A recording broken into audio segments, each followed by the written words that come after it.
So you think you have problems. Well, have you served on a nonprofit board lately?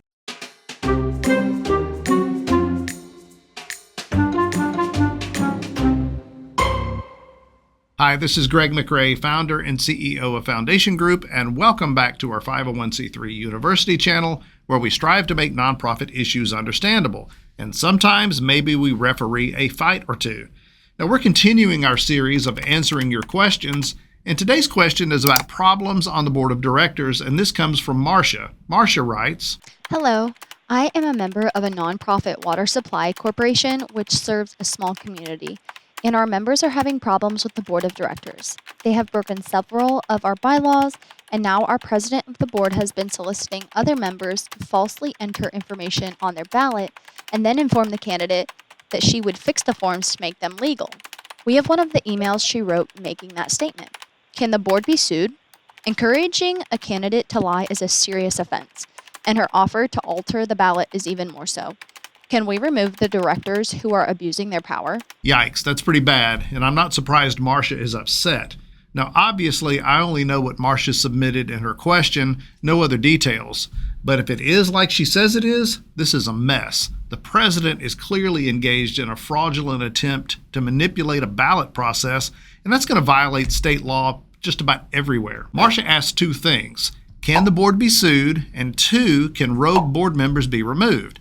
Great questions, so let's answer those. Then I want to speak generally about dealing with board nightmares like these. So our first question was, can a board be sued? And yes, absolutely they can, but not by just anyone. Now, anybody can attempt to sue anybody else, but that doesn't mean it's going to get to court.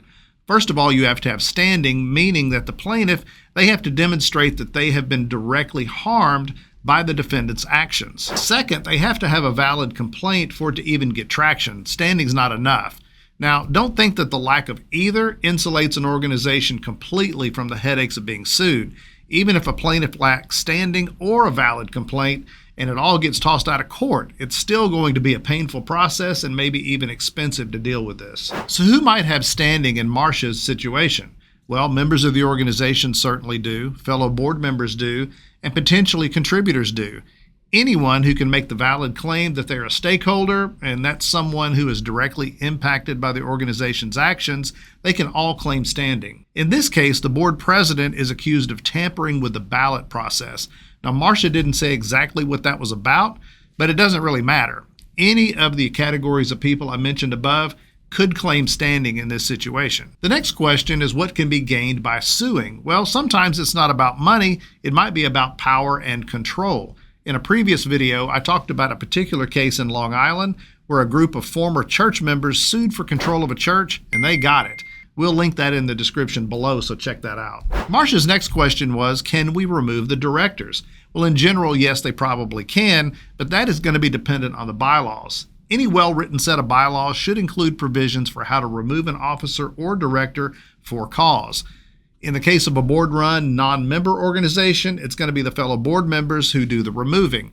If it's a membership organization, it could be either the membership or the board or both. It's absolutely crucial, however, that any proceedings to remove a director is done to the letter of the bylaws. If not, you open a legal door for that director or directors to bring a suit for wrongful dismissal. So what do you do if the bylaws are silent on board member removal? Well, that's a tougher situation and really difficult if that's the case.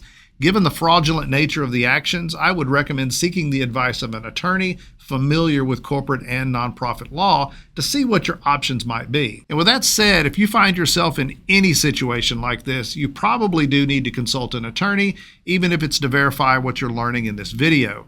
We're experts in nonprofit compliance and governance, but we're not attorneys. And these are very much legal concerns. So what are some takeaways that can translate in other situations regarding problem board members? Well, here's a few. Number one, have solid bylaws. That's a legal requirement, but it's a practical one as well. Number two, operate with transparency and integrity. Enough there, I think. Number three, know your options if things go sideways. And finally, number four, understand what's going on. It is easy to assume something terrible is going on when you're just completely misunderstanding the situation. It's always best to start by confronting those whose actions you're concerned with And confront professionally, not accusationally. Confront badly and you cut off dialogue immediately. If that doesn't go well, then you have to decide the best course of action based on the options available to you. That's probably where you're going to need to call in some legal help. Speaking of help, I hope this has helped you out, and hopefully Marcia will see this and get some benefit from it too. We appreciate you watching. Now go serve your community. Hey, do me a favor and don't navigate away just yet. We would really appreciate it if you would hit the like button below, as it really helps get our content recommended to more people. Subscribe if you haven't already, as we have great content coming your way on a regular basis. Finally, you can click the little bell icon to be notified of new content when we post it. To learn more about Foundation Group, you can visit us on the web at www.501c3.org. Thanks, and we'll see you next time.